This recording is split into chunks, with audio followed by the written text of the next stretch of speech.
In Ukraine, things are only getting worse. Yesterday, we theoretically had a truce. That truce was broken immediately, apparently by both sides. But look, I'm from the West, so I want to support the protesters who support the West, right?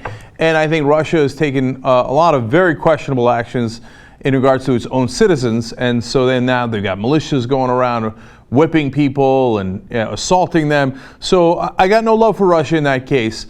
But when you look at this in its entirety, there's a lot of fault on both sides, and you've got to be fair about it. So first, let me read to you from the Associated Press. Protesters tossed firebombs and advanced upon police lines Thursday in Ukraine's embattled capital. Government snipers shot back, killing at least 70 people and wounding hundreds of others, according to a protest doctor. Okay, now, look, the government snipers are going to show you in a little bit, and that is unbelievable and totally outrageous and unacceptable, right? At the same time, protesters are tossing firebombs, and apparently they thought that they didn't have any trust in the truce, so they immediately advanced on the police. Well, then that means you broke the truce. You got to call it what it is, even if they're on your side, okay? So, look, how many people have died so far? Just in these last couple of days, now 101 people have died in just a couple of days in this week. The protests were peaceful for 3 months. They are no longer. Now, here's one other fact that goes against the protesters. 67 police were captured, right? Now, if you're a cop in Ukraine and you're on the side of Yanukovych's government and you got Molotov cocktails coming down on you and 67 of the guys were taken hostage, might that give you a little bit of, impetus to become more violent? I think it might. So I'm not excusing their actions at all, because you're about to see how terrible they were, okay? But don't push them. Why are we getting into this terrible violence? And maybe it's easy for me to say, being so far removed from all of it, right? And I know that in the West, we're supposed to just say, yeah, rah, rah, protesters. But it seems like there is significant violent action on both sides. Now, you want to see significant violent action. First of all, of course, what does the government of Ukraine do?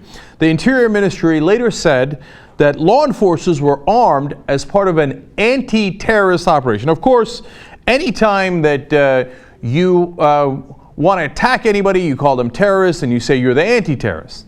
Now, let's see what these so-called anti-terrorists did. Now, I'm going to show you a video here of police snipers firing into the crowds, okay? Now, who are the terrorists in this case? Look at this.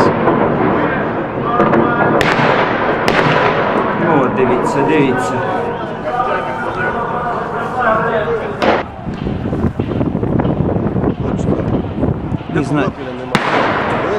Снайперська. Твоя рука, вон лежить. Ні, це снайперська. Блін, не стріляй, урод!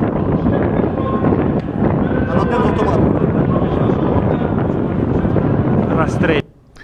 Yeah, that's indisputably snipers firing into crowds.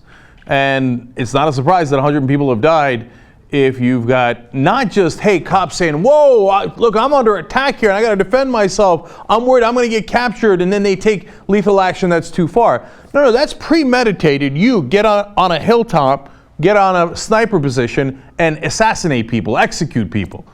So is that offense worse? Yes. Look, as the state, you have an extra responsibility to make sure that you protect your people, even if they're in protest against you, and even sometimes when they're violent. And you certainly have a responsibility not to sniper them to death. So I'm not saying things are equal, okay? But on the other hand, as I look at the protesters and how they will not, relent, if they don't want to leave the square and it's civil disobedience and they're going to get dragged out and they're going to get hurt, then I'm 1,000,000% on their side saying, stay strong, brothers. But if you're throwing Molotov cocktails and capturing cops, they're going to shoot back. So both sides are frustrating. Now, in order to egg on the Ukrainian leadership, the Russians step in. They only make things much worse. Here is Russian Prime Minister Dmitry Medvedev. He says, we need partners that are in good shape and a Ukrainian government that is legitimate and effective, that this government is not used like a rag for wiping off feet. In other words, he's saying to them, what are you going to do? Let these guys run over you? You better make sure that you're strong, right? They're egging him on like he's a child. And I don't know, maybe he is. Maybe the Ukrainian president is easily egged on, right? And so he continues by saying Russia could deal only with legitimate and effective authorities, a leadership which people aren't wiping their feet on like a doormat. So obviously the Russians are not helping the situation.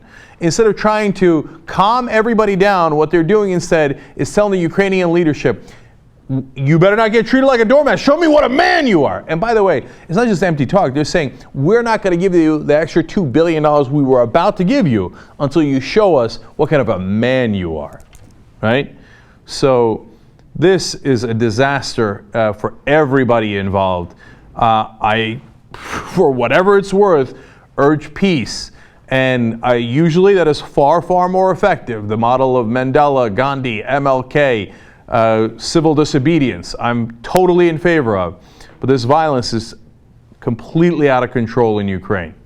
And I'm now worried, not just for the protesters, but for the whole country, because as you look at some of these pictures and you see the fires burning, you're beginning to think that they might be inching towards civil war.